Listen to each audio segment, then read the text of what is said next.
All right, welcome in everybody to another episode of the Fantasy Engineers Podcast. It's been a little bit, but me and Toon are back. What's up, Toon? What's going on? Not much. We're here for a buy low episode. We, as usual, I've gotten busy with life again, so we're excited to be back. Hopefully, we can get a couple videos out to you guys. We want to start with this buy low that we've been excited about because there's still quite a few guys out there that we think are underperforming. We think these guys will bounce back. So if you can get them at a price that you think is lower than probably where they were drafted, this would be a great time to target them. This is going to be a lot of bigger name guys right now early in the season because some of the risks later in the draft we're not sure on. So I wouldn't be calling them buy lows yet until we see a little bit more from them. But I'm going to go ahead and start off with my favorite buy low. And at this point in the season, I would love to grab Damian Lillard if I can grab him from somebody. He's shooting a putrid 23% from three right now. His career average is 37.3. So that's a 14% decrease right now from three. And I think that easily goes up. His assists look great. He's averaging over 8 assists a game. Um, he's got all he still looks like he's in control of the team. Everything's still there that makes it look like he's going to be the leader and the primary scorer. So things are going to go up from him. He's not doing terrible right now. He's averaging around 30 fantasy points, which is good, but we know he can do more. He was a first round pick in a lot of drafts. If you're able to get him for someone who's averaging around that 30 mark as well, it'd be a great pickup right now for me. And plus Portland, if you're a night to night, weekly matchups, he plays on a lot of off nights, which gives you some points on nights when your team is usually hurting pretty bad. So I would love to go out and grab Damian Lillard. I think there's no way he doesn't go up for the rest of the season. I know there's the whole Philly trade hype, but he seems pretty focused in Portland. And even if he goes to Philly, it seems like there's plenty of offensive opportunity for him there. You just might lose some of the schedule. But I think Yeah, Damian Lillard's a great grab right now. I definitely agree. Yeah, that's the one thing I was gonna bring up is he's been mentioned in many different trade talk. He's constantly turned it down, saying he's 10 toes down and Rip City. So let's hope it stays like that. But like you said, he's in a huge shooting slump, and I don't Yeah. expect him to stay like that. There's been Yeah, mention there's though with the injury, some abdominal injury he's been yeah, it's suffering true. through. So that's something to take into account. But yeah, if you can use some of those guys who are playing well, the ones that are in the sell high, like Miles Bridges, use some of those guys to make pair and maybe take a stab at Damian Lillard. Definitely go Oh yeah. for it. Yeah, and with those 10 toes, it doesn't matter which city those 10 toes are in, That's as long true. as they're still knocking it down from the logo, they'll be That's, fine. I'm telling you, if he talks with Embiid and he hears championship, I think his mind could change. But Yep, yeah, yeah, good. Dame should definitely turn it around. Bring that field goal percentage back up. He'll be good. Be good. I got an interesting pick. DeAaron Fox. DeAaron Fox, younger guy. I think it's his fourth year in the league. Um, Averaging 18 points so far this season. Shooting 38.5% from 48% is what his career is. Really off right now. Again, Harrison Barnes is doing really well for them, so it's kind of been overlooked on the Kings. But I said Damian Lillard. Fox should definitely be able to bring it back to where he's accustomed. He's young. He's in a real big shooting slump, just like Dame. He's in a real big shooting slump, shooting 60% from the free throw line. This seems like everything's off for him. So I expect him to make a huge comeback, especially with the Kings continue trying to get better, trying to figure everything out. Um, Fox is a good player, leader of that team. So expect it's still early. Don't want to get go too crazy right now, but he definitely hmm has the chance to bring it back. Yeah, and I think out of some of the guys on this list that we're going to talk about, he actually has one of the lowest fantasy points per game right now. So he might be the cheapest on this list. Hmm. Last year he was incredible for fantasy last year. His steals have always been fantastic, which is one of the great things that people have loved about him. And most points league steals are rewarded much higher than all of the other stats, steals and blocks. And so he was a guy who had a great fantasy floor because of that. And he was always a strong attacker. You never had to worry about that. He was in control of the offense. You kind of wondered with them grabbing so many guards if that was going to affect him. It's funny that doesn't seem to be what's wrong with him right now. But I think he was in a 10 team league. We were in a 10 team league. He was a second round pick in Yeah, our draft, and he is performing more like a fourth or fifth round guy right now. So yeah, definitely a lot of upside there. yeah. His ADP was a lot higher than what he's averaging currently. So this is the perfect opportunity to go and get him. Hmm It's nothing but up for him from here. So Yeah, I think so. As I move on to the next guy, you're going to find that in this video, a lot of our theme is shooting slumps because these are guys who we think are stars who are just abnormally below where they are. So a lot of people were really high on Bradley Beal coming in the season. Clearly, we'd seen him without a star on his team. He looked great. He was getting, triple doubles occasionally, which is usually a bonus in a lot of points leagues. Um, he was taking and knocking down a lot of shots. He even looked great with stars alongside of him. So it looked like he was kind of this matchup proof guy to where you didn't have to wear him. He used to be an Iron Man where he didn't miss any games. And then he comes in this season, and for whatever reason, he's shooting 24.5% from three. His average as well is over 37%, 37.5 career. His rebounds and assists are actually both up this year from his career average. So those are all signs that pointed to like he's ready to break out, and he's got the whole Wizards team to him. They've got a few pieces who are looking good, but nobody's taking shots from him. And so he's had a few games where he's shown what he can be when he's hitting. He just isn't doing it consistently right now. So if you can grab him right now, I would. The reason I have him below Dame, in my opinion, and I don't know for sure about Dame, but nothing's been talked about, so I assume he's vaccinated. But Bradley Beal's come out and said he's not. That's a concern only because if he gets exposed, he still has to quarantine, whereas Dame would not. If he tests positive, I think he's out. Is it 10 days, 2 weeks? It's something, there's a minimum mandate that's much longer for unvaccinated players, and he falls into that category. So as long as he avoids that, he'll be fine. He hasn't really been dealing with a lot of injuries lately. He had a couple stints over the last uh, year or two, and there's been a few concerns already this year, but he's a guy that you can mostly trust. I expect his shooting to turn around, and with his rebounds and assists going up, he should be a much better player. I understand the risk of no vaccine though, so that could cost you a couple weeks if you go out and get him. Yeah, that's something to definitely keep in account. You were starting to see some players go down. Tobias Harris, Chris Middleton, Podol. A lot of players starting to go down for COVID. So it's still out there, it's still Oh lingering. yeah, So I hate for it to happen to him, and then him miss 2 3 weeks, and your fans of the team be messed up. But honestly, I'm gonna take a different approach to it. Beal, coming into the season, I didn't think Beal was he didn't impress me too much. ESPN, I believe, had him ranked at top 10, number 6, I believe. And yeah. I I thought think that it was was, 6. yeah, I think that was just entirely too high for him. Like he's in a shooting slump, but he's just in a situation. Even though the Wizards kind of came off to a hot start with Harrell and Kuzma, playing really well along with Dinwiddie. But he's in a situation where he's not going to win. He's kind of stuck there, big salary, doesn't really want to leave. Wants to win there, but I just don't Hmm. see him getting too much out of Washington. They're not gonna play him too much where he'll get hurt. So Beal wouldn't be on my list of people to get. He's definitely a buy low, but then again at the same time he was listed too high in my opinion. So if you can give us some people that aren't too that maybe like again like a Miles Bridges, someone who's playing really high to get him, I definitely worth it. But don't give up too many big pieces to go after him in my opinion. Yeah, and I mean, I've thought every single year he's going to end up on another team regardless of the talks. It just seems like it just makes too much sense for him to be traded. I know that he wants to win, and I respect that. I'm not going to bash a guy for wanting to stay loyal to his city, but it just seems like there's so much potential for him to go out and slip into a contender and just help him. You've seen how good he plays alongside other stars, and he can shoot well. It's just I'm just getting the feeling this is the year where he finally is in a different jersey at the end of the season.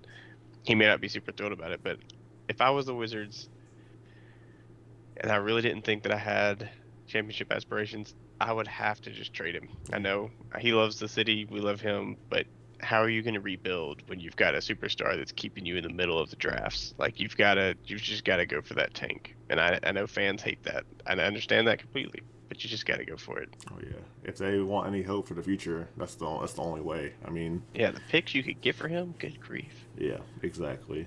Exactly. I think they're not a bad squad around them, but it still seems like they're not going to make it out the East. So Yeah, probably not. yeah. So next up my list, I got interesting one, my own draft pick. So this one is dear to my heart. Joel Embiid.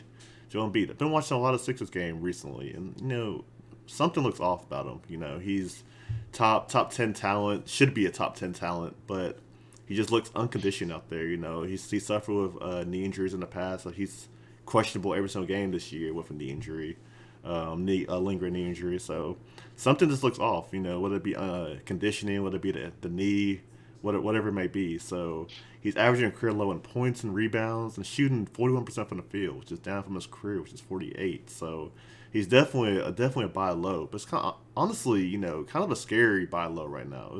Is this going to continue? They're winning games without him playing too well.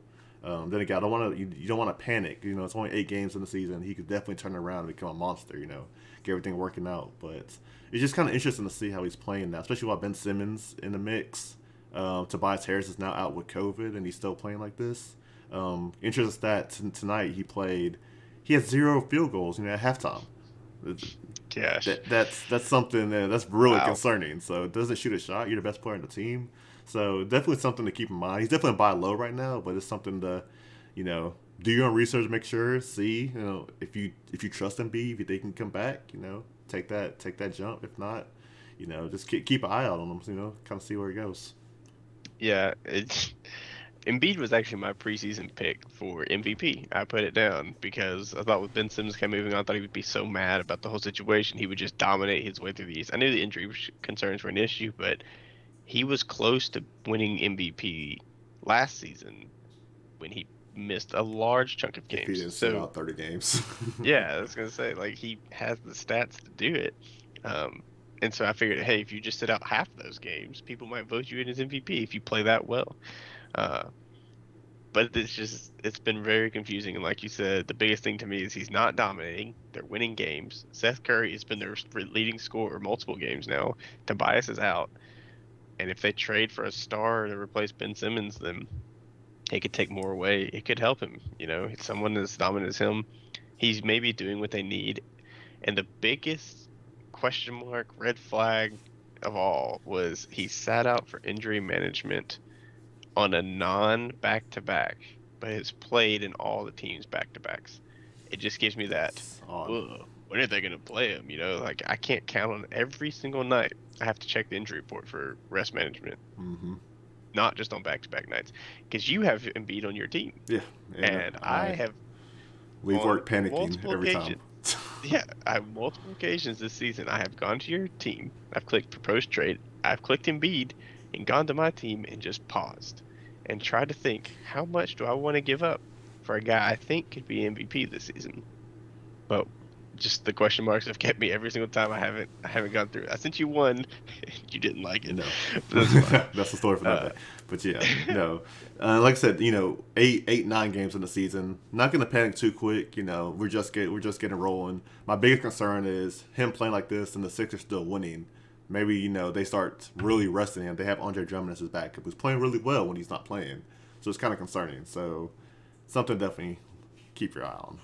yeah, yeah. I'm gonna go to the guy in the East who should be competing with him for contention. Not probably winning all. My pick for winning it all. The East is the Nets, assuming that they get it together and keep doing well. But the Celtics is a team that expects to be one of the top seeds, if not the top seed. And the guy that's leading their team is Jayson Tatum. Jayson Tatum's had a lot of struggles lately. He's had a few explosion games where he just showed that he's a monster, and we know that. But he is just like the other guys. He's shooting 13% fewer points. His field goal percentage is 13% lower on threes. So he's shooting 26 versus his career of 39. This is a guy who can score from all levels. He's an excellent rebounder, great on defense, and can shoot. And he's even showed him a higher propensity for passing the ball this season. So those stats give him a baseline. And as his scoring levels out, he should go back into a first round monster. He was picked the spot ahead of me at pick 8. I actually really wanted him at 9. It's seemingly so far early season, I've dodged a little bit of a bullet because KD has been so much better. But I think Tatum will turn around. I'd be fine with going out and trying to trade for Tatum, but I also think there's a lot of people who have Tatum who are not willing yet to give up less than the first round value because he is the face of that franchise. Now the question mark about the Celtics is their team chemistry. Something is really off right now. Supposedly, Jaylen Brown, Jason Tatum are not the best friends. Not a big deal. A lot of teams have stars who don't have the best relationship. They don't hate each other. They're just not friends. But then Marcus Smart goes out and calls them both out for how they performed in a loss, in a collapse. And they have to have a team meeting to work things out already. I mean, it's been 2 weeks, 3 weeks, and they're having to have team meetings to work out their issues. And it's like, okay, it's a long season, guys. If you don't have it together right now, it's only going to be more and more exhausting, especially if they don't start winning a lot more of these games they expect to win. And I don't. It's not one of those things that you like. He's not going to be traded. He's not going to be benched. Like he's too good for all of that. But it's just how much does that team chemistry play going forward? I definitely agree. Definitely agree. And first off, who does Marcus Smart think he is to make that comment? I watched that interview and I was just like, yo, come on, man. Like, just do your job on the team. This is not I you. know. But No. no, yeah, I definitely agree. And my biggest thing, especially playing in a points league, when I look for a guy, I look for a guy who has opportunity and volume. Jayson Tatum, even though he's missing, he is not scared to shoot the ball. He's No. shooting 25, 26 times a night where, he's missing a lot, but he brings that field goal percentage up, misses half those shots, he turns into a elite fantasy player. So Hmm. I think he definitely has opportunity. We've seen him in the past. He's still young. He's still growing. He's now an all-star, working his way into a superstar. I think he'll be great. Definitely a great buy low candidate. Definitely agree with that. Yeah, and I mean, he's it's just it doesn't make much sense. I think when you talk about opportunity, out of all the elite players on the all the elite players on this list we've mentioned, he may have the most potential in usage. And that's just because the Celtics like give him the ball. Like, they run everything through him. Everyone on this list has elite usage. But Tatum really just they try to force feed it through him. So any increase in stats, be great. Oh yeah, for sure, for sure. And not to mention the two positions, small forward, power forward, huge, huge. Hmm. All right, last up for me is a player who surprisingly not playing terrible this year, but definitely not performing at his ADP is James Harden. James Harden, even though he has picked it up in his last two games, maybe he's starting to get adjusted to all the rule changes and the foul calls and everything. But James Harden was projected to be a top five pick by ESPN. I believe top six in Yahoo. Um, and now, again, he started off real rough. He was a lot of complaining, him and Steve Nash, about how he was getting officiated. Maybe the rule change was, targeting him. Um, he's averaging 21 points, which is a career low for him. Um, assists and rebounds are still there, but you kind of expect a lot more with Kyrie out, and him running the offense. So, someone I definitely look forward to picking it up. KD came out strong this year, doing his thing, but he's gonna need a right hand man in James Harden to pick it up. So someone I definitely look at to increase for the rest of the year. Hmm. Yeah, and I mean he's on a team that he's got stars, but he was drafted as in most leagues a top three, maybe top four guy.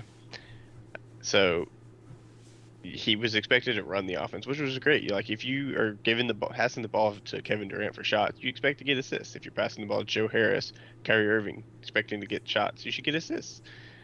Kyrie Irving's obviously not out there, which is actually a point I wanted to bring up later. We'll talk about that on our news and notes episode coming up soon. But it's just he's not performing as the top four pick that you thought he would be. And so that's why it feels like such a buy low. He's acting like a second round pick right now. So maybe if you think he goes back to that potential. And the foul calls are hurting him. I will not say whether or not we think those are biased against him or if that's good for the league, but regardless, he's shooting less free throws and scoring less because of it. Hmm. So I think his game will adapt as the season goes on. I think he'll resort to more true scoring rather than free throws, and he should be fine. Definitely agree. Which he's capable of. It's just he has to get out the whole I'm a wrap my arm around people. But Yeah, like I said, let's not get into that. yeah. Let's not talk about whether or not Yeah. he's being targeted. But wasn't the last thing I want to bring up on our buy low episode is me and you made a trade. We Oh yeah. finally, it's my first trade of the season. It's your second trade of the season. Second trade in 24 hours for Yeah. you. Rolling. Rolling. So you've made a couple of trades. You finally got it kicked off in our league. I've sent out a few offers to some declines so far, but me and you finally made a trade. I thought we'd kind of share with the people, even if it's nothing important. We want to show them what it's the thought process that goes into making a trade, what makes a trade worth it for you. Because sometimes it's stats, sometimes it's because you would love to have his poster on your wall. It's true. And so fantasy sports, as much as it is about winning and we want to beat our friends, the bragging rights, it's all fun. There's nothing more fun than having some of your favorite players on your roster. You want to enjoy the players you watch. It's fun to watch them get stats. And so our trade was we traded straight up 1-for-1. It's very rare. I traded you Kevin Durant. You traded me Paul George. So I'll go first, I guess, real Oh yeah. quick to say why I made the trade. My strategy, I mean, my schedule has been terrible so far this season. My team has been great. I'm 1-1. I played a guy last week who had the best schedule in the league. He beat everyone else, I think, in our league by 200, 300 points. No one else had a schedule anywhere near his, so there's nothing I could do. But I had a bunch of players playing on the same days and nobody playing on off nights. And I looked down the schedule a little bit. Paul George finally started playing on some off nights. Kevin Durant and Paul George are both averaging 40.8 points per game in our league, so they're averaging the exact same. So I didn't feel like I was losing anything points wise. And they both have dual position, but Paul George had shooting guard, small forward, so I needed that to go into. I had more need at the shooting guard than at the power forward, so I gave up Kevin Durant's power forward for Paul George's shooting guard. And the last thing was, I saw a little blurb about the new mayor of New York was going to potentially look into easing the restrictions that are in New York. Now that's not until January when he's instated, but that could allow Kyrie to play. Gave me a little hesitation about Kevin Durant going forward. I know he's still not going to relinquish everything to Kyrie, and Kyrie may not even be there. But it was just kind of all those things in my head, plus the fact that Paul George started playing on some nights that my team was not playing on, made me willing to make that trade. And yeah, it's very good reasons. Very good reasons. My reasons a lot different. There was some positional need. So yeah, like you mentioned, I made a trade recently. I acquired Steph, and I lost the power forward slot. So my biggest thing was getting the power forward. I have a lot of guards, many guards on my team. So biggest thing was to get a power forward and KD. To fill that need on the nights, I had Mobley, and that was it. So being able to bring KD in will definitely fill that for me. And then second, KD is my favorite player in the NBA currently. I mean, he's the best player in the NBA currently. We're not gonna get into the whole debate, but he's the best player in the NBA. So who wouldn't want to watch KD every single night? Score 30 against any team at will. So just like Tyler had mentioned, just having players that you enjoy watching, to have fun watching, is that's what it's about. So me getting him, even though Paul George is one of my also favorite players, but not as much as KD. So I think making a trade was huge for me. It kind of hurt Yeah, losing PG. He's having a great season. I've seen Chance now MVPG because he's showing what he showed in his 1 year with the Thunder. yeah, That MVP Paul George. My biggest concern with him was just them not having Kawhi potential this whole season, and maybe potentially the Clippers falling off. Maybe they start resting him. They've already started resting Marcus Morris with a knee issue. Paul George is one of the greatest athletes. He just signed the extension with him last year, so they definitely don't want to lose him for a year. Then I'm gonna have Kawhi. So I saw that risk. So that along with KD being my favorite player, I just went ahead and took it. yep. And so I just, let people know don't get ripped off because of it. Don't get ripped off of it. Don't hear what we're not saying. But it's okay to trade for players because you like them. Like, there's so much fun. I'm a huge Grizzlies fan. Last year I did it. I traded for John Morant. The trade was probably we traded last year. It was me and you. You gave me John Morant. The trade was probably a little bit in your favor. I ended up being okay with it because I loved turning on a Grizzlies game and watching John Morant put up points for my fantasy team. We even went to a game together last year, and I every time, well, 2 years ago I think it was. Every time he scored, it was like points, points, points. It was just so much fun watching my guy put up points. So it was fun. But yeah, that there's many reasons to make trades in fantasy basketball. Enjoy your team, have fun watching the players that you like to watch. But again, don't get ripped off Yeah, because of it. that's number one thing. All the time I get Grizzlies trades in my queue that are terrible because someone's hoping that I'll take it for that Grizzly. And I have to admit, it is hard to reject a lot of times. I just imagine, oh, if I just click accept here, I've got this guy on my team. But be careful, but like your trades. Oh yeah, Have fun. number one thing. All right, well that's it for the buy low. Thank you so much for tuning in. Hopefully you were able to target some of these guys. Let us know some other buy low candidates. I know there's some guys who were considered sleepers at the beginning of the season who have not been performing. Hmm. One of those I can just throw out there as a little bonus for you. Kevin Porter Jr. He's still on my team. I am hanging on to him though. I am not trading him. I still think there's opportunity. He's missing a lot of shots. He has a lot of turnovers. It should all start going back the right way. But there's some guys like that who are further down the draft that haven't performed yet. Let us know who those guys are for you and who you're targeting by low. But as always, thanks for listening to the Fantasy Engineers. Until next time.